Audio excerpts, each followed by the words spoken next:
Hello friends. तो आज हम लोग अपने इस वीडियो से शुरुआत करने वाले एक नई सीरीज़ की, जिसमें हम आपके यूपी पीसीएस आरओ एआरओ के पेपर डिस्कशन की शुरुआत करेंगे। तो इस पेपर के डिस्कशन को शुरुआत करने से पहले मैं आपको कुछ बताना चाहता हूँ कि यूपी पीसीएस आरओ एआरओ का जो पेपर का जो पैटर्न होता है वो कैसा होता है, राइट।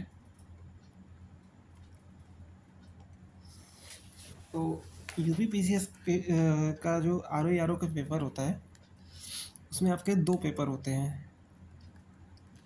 पहला होता है पेपर वन, ये इसे जीएस कहते हैं, और दूसरा होता है पेपर टू, जो आपका हिंदी सब्जेक्ट का होता है, राइट। तो यहाँ पे जो आपका होता है हम जो पेपर डिस्कशन करने वाले हैं वो ये है जीएस वन। इसमें आपके जो जीएस वन में जो आपके पेपर होते हैं, इसमें आपके 120 क्वेश्चन होते हैं, और पेपर टू में आपके 60 क्वेश्चन होते हैं। हिंदी के क्वेश्चन होते हैं 60, ठीक है। तो बाद में उसको भी मैं डिस्कस करूँगा, अभी तो मैं पेपर वन की शुरुआत कर रहा हूँ। तो इसमें ये जो पेपर होता है आपका, इसमें आपके 1/3 निगेटिव मार्किंग होती है, और हर क्वेश्चन 2 मार्क्स का होता है, राइट। 200 नंबर के होते हैं इसमें। तो उस हिसाब से इसका निगेटिव मार्किंग और इसके पर क्वेश्चन मार्क्स बनता है, राइट। तो चलिए इन्हीं सब चीज़ों के साथ अपने पेपर के डिस्कशन की शुरुआत करते हैं, राइट।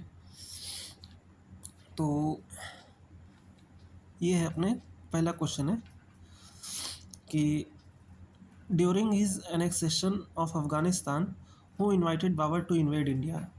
उस्ताद अली, मुस्तफ़ा, दौलत खान और हसन खान। तो अफगानिस्तान पर आधिपत्य के समय बाबर को किसने भारत पर आक्रमण करने के लिए निमंत्रण दिया था? उस्ताद अली, मुस्तफ़ा, दौलत खान और हसन खान किसने दिया था? हिंदी में भी मैंने आपके लिए पढ़ लिया है। तो इस क्वेश्चन का जो सही आंसर आपको देखने को मिलता है वो दौलत खान है, यानी सी इज़ द राइट आंसर। क्या था कि आपका जो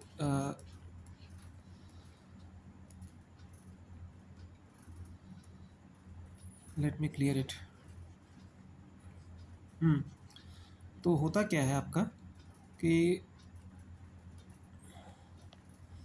बाबर बेसिकली जो रहता है ये आपका 1514 तक, मतलब इसका जो जन्म रहता है वो 1483 में होता है, राइट।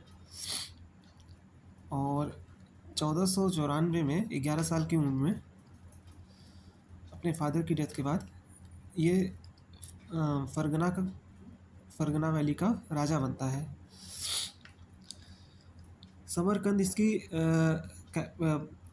पुरखों की राजधानी रहती है, क्योंकि ये जो रहता है ये तैमूर लंग के रेसिडेंट था, ठीक है। तैमूर लंग से इसका संबंध था।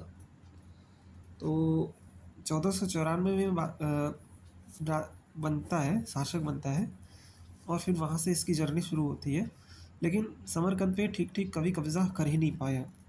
इसने 3 बार समरकंद को कब्ज़ा करने की कोशिश की, 1497 में, 1506 में और फिर 1511 में।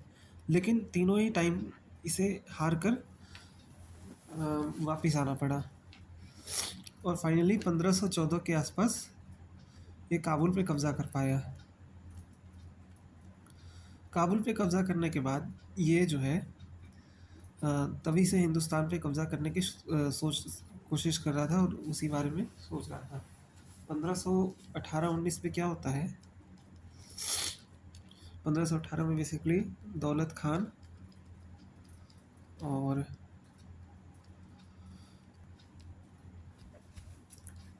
आलम खान नाम के 2 बंदे रहते हैं। ये बाबर के पास इनविटेशन लेके आते हैं कि भाई आप हिंदुस्तान पे चढ़ाई कर दो, राइट, यही सही मौका है। तो इसलिए ये फेजेस में इंडिया पे अटैक करता है, राइट। चलिए, तो इस हिसाब से इस क्वेश्चन का जो आंसर हो जाएगा दौलत खान, ठीक है। ओके, दूसरे क्वेश्चन की तरफ बढ़ते हैं। डेथ इन बनारस नाम की किताब पुस्तक के लेखक कौन है? Who is the author of the book death in Banaras? Meena Kaushik, Jonathan Perry, BD. Tripathi और रॉन बेनेट। तो इस क्वेश्चन का जो सही आंसर आपको देखने को मिलता है Jonathan Perry is the right answer. Book basically Banaras के जो शमशान घाट के कल्चर का जो होता है, जो लास्ट रिचुअल्स होते हैं उसके बारे में इस किताब में मेंशन है, राइट। तो ये सारी चीज़ें हैं। फिर विच one of the following pair is not correctly matched? क्या है? नॉट करेक्टली मैच्ड है, यहाँ पे हाईलाइट भी क्या है? कैल्शियम हाइपोक्लोराइड है, ये हाइपो है ना कि ऑक्सी है। फिर plaster of Paris calcium bicarbonate, washing powder sodium carbonate और बेकिंग सोडा सोडियम बाइकार्बोनेट। तो इस क्वेश्चन का जो सही आंसर हमें निकल के आता है वो आपका बी है, प्लास्टर ऑफ पेरिस। इसको कैल्शियम बाइकार्बोनेट नहीं कहा जाता, क्योंकि इसको कहा जाता है कैल्शियम सल्फेट, राइट, CaSO4 2। इसका फार्मूला ऐसे निकलता है CaSO4 ट्वाइस, ये इसका फॉर्मूला है। फिर नेक्स्ट क्वेश्चन है मैच द फॉलोइंग है, यहाँ पे ऑस्ट्रेलियन प्रोविंस है और उसकी कैपिटल है। पहला न्यू साउथ वेल्स, दूसरा है क्वींसलैंड, तीसरा विक्टोरिया और चौथा वेस्टर्न ऑस्ट्रेलिया। तो न्यू साउथ वेल्स की कैपिटल सिडनी है, राइट। क्वींसलैंड की ब्रिस्बेन है, विक्टोरिया की आपकी मेलबर्न है और वेस्टर्न ऑस्ट्रेलिया की पर्थ है, ठीक। तो इस हिसाब से इस क्वेश्चन का जो आंसर होगा 2, 1 और 3, यानी कि C is the right answer. मैं आपको एक मैप के थ्रू बताना चाहता हूँ कि इनकी लोकेशन कहाँ पे है, राइट। तो ये आपका ऑस्ट्रेलिया का मैप है, ठीक है, आपको मैं दिखाना चाहता हूँ। तो ये आपका क्वींसलैंड है, राइट, और क्वींसलैंड की जो कैपिटल है ये आपकी ब्रिस्बेन है, यहाँ पे देखिए, राइट।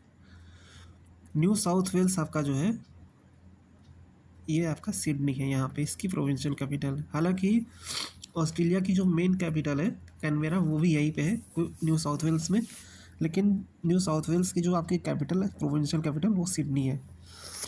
विक्टोरिया आपका यहाँ पे है एकदम साउथ में, और इसकी कैपिटल आपकी यहाँ पे देखिए मेलबर्न आपको देखने को मिल रही है, राइट।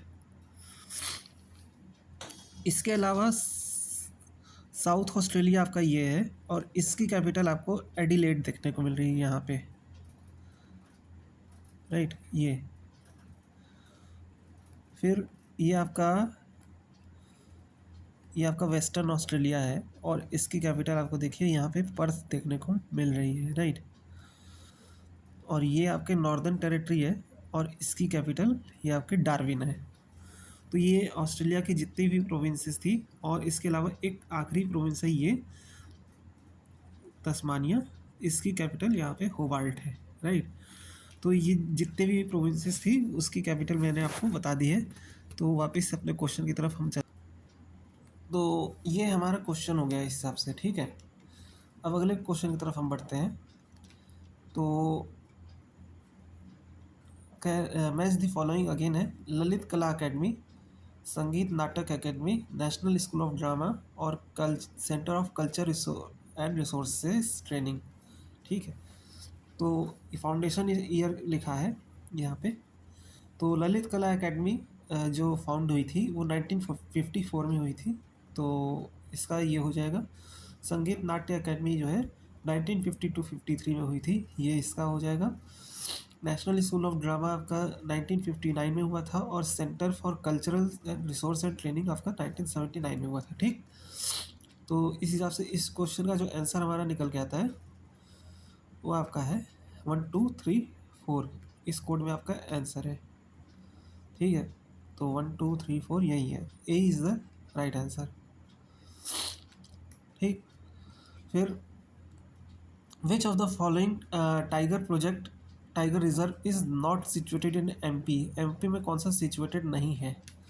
अमानगढ़, बांधवगढ़, कान्हा और संजय दुबरी। राइट, तो इस क्वेश्चन का जो सही आंसर हमें निकल के आता है वो आपका अमानगढ़ है। राइट, अमानगढ़ टाइगर रिजर्व आपका जो है वो आपका यूपी में पड़ता है। ठीक है, यूपी में भी पर्टिकुलरली बात करूँ तो नॉर्दर्न यूपी में पड़ता है। ठीक है, तो ये बाकी तीनों आपके एमपी में है। ये आपका जो है ये तीनों एमपी के ही हैं। फिर आपका कह रहा है कि which one of the following coal based power plant is situated in UP. ठीक है, यूपी में कौन सा coal based power plant situated है? दरलीपल्ली, दादरी, सिंगरौली और विंध्याचल। ठीक, तो दरलीपल्ली जो आपका है वो उड़ीसा में पड़ता है। राइट, दादरी आपका जो है गौतम बुद्ध नगर में है। यूपी का जो गौतम बुद्ध नगर डिस्ट्रिक्ट है वहाँ पे पड़ता है। सिंगरौली आपका जो है ये भी आपका शक्ति नगर में पड़ता है, सोनभद्र में, एक्चुअली सोनभद्र डिस्ट्रिक्ट में पड़ता है। और विंध्याचल आपका ये एमपी में पड़ता है। ठीक, अब मैं इसके बारे में यहाँ पे एक चीज़ कन्फ्यूज़न होता है थोड़ा सा, वो मैं कन्फ्यूज़न दूर कर देता हूँ। राइट, तो सिंगरौली पावर प्लांट जो है ये आपका यूपी में है। राइट, और विंध्याचल ये आपका एमपी में है। राइट, लेकिन जो विंध्याचल आपका पावर प्लांट है ये आपका सिंगरौली डिस्ट्रिक्ट में है। राइट, और सिंगरौली आपका जो है वो सोनभद्र डिस्ट्रिक्ट में पड़ता है। तो सिंगरौली डिस्ट्रिक्ट जो है वो बेसिकली आपका एमपी में है, लेकिन सिंगरौली गांव जो है, विलेज जो है, वो आपका सोनभद्र यानी यूपी में पड़ता है। राइट, तो ये दोनों काफ़ी कंफ्यूजिंग कर सकता है। तो यहाँ पे ये ध्यान देने की ज़रूरत है कि यहाँ पे सिंगरौली पावर प्लांट पूछ रहा है या सिंगरौली डिस्ट्रिक्ट पूछ रहा है। अगर सिंगरौली डिस्ट्रिक्ट है तो वो एमपी में है, लेकिन अगर पावर प्लांट है तो वो यूपी में है। राइट, तो ये है, तो इस हिसाब से 2 2 और 3, ठीक है, दादरी और सिंगरौली इसका सही आंसर हो जाएगा, यानी 7 का B is the right answer. Right, अब अगले क्वेश्चन की तरफ बढ़ते हैं। Which one of the following is not correctly matched. Animal है और उसकी ब्रीड है। काऊ, देवनी, गोट, बराबरी, फैलो, भदवारी, शीप, गिर। ठीक है, तो इस क्वेश्चन का जो सही आंसर हमें देखने को मिलता है वो आपका डी है। राइट, गिर जो है वो काऊ की प्रजाति है, ना कि शीप की। ठीक है, तो इसलिए ये गलत हो जाता है। यहाँ पे बुक्स हैं और उसके ऑथर हैं। ठीक है, रस पंचाध्यायी, चैतन्य भागवत, चैतन्य मंगल और भक्ति रत्नाकर।